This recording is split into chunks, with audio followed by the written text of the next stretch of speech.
Ano nga ba ang produkto? Ito ba ay pagkain, damit, serbisyo? Sa mundo ng marketing, ang produkto ay hindi lamang ang bagay na hawak mo, kundi ang lahat ng nasa likod nito. Ayon sa klasifikasyon, may iba't ibang uri ng produkto. May mga consumer goods tulad ng pagkain at kasuotan, at may industrial goods naman tulad ng makinarya at raw materials. May mga produktong tumatagal naman, gaya ng refrigerator, at mayroon ding mabilis maubos, gaya ng gasolina o sabon.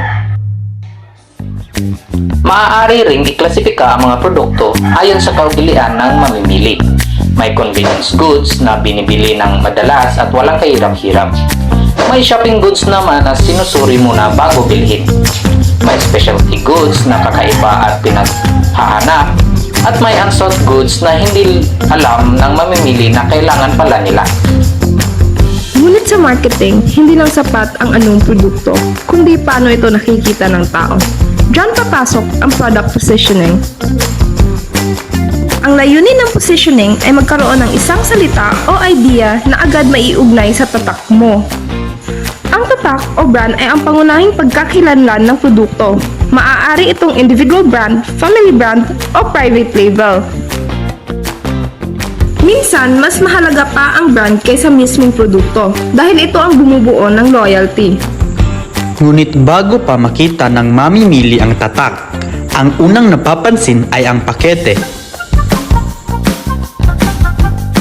Ang pakete ay may 4 na layunin: pagkakakilanlan, proteksyon, ginhawa, at akit.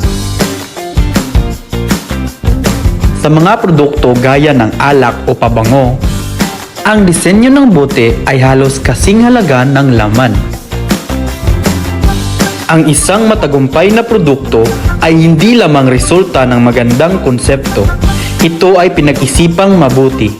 Mula sa klasifikasyon, sa tatak, sa posisyon nito sa isipan ng mamimili, hanggang sa pakete nitong nagsasabing, "Ako ay iba."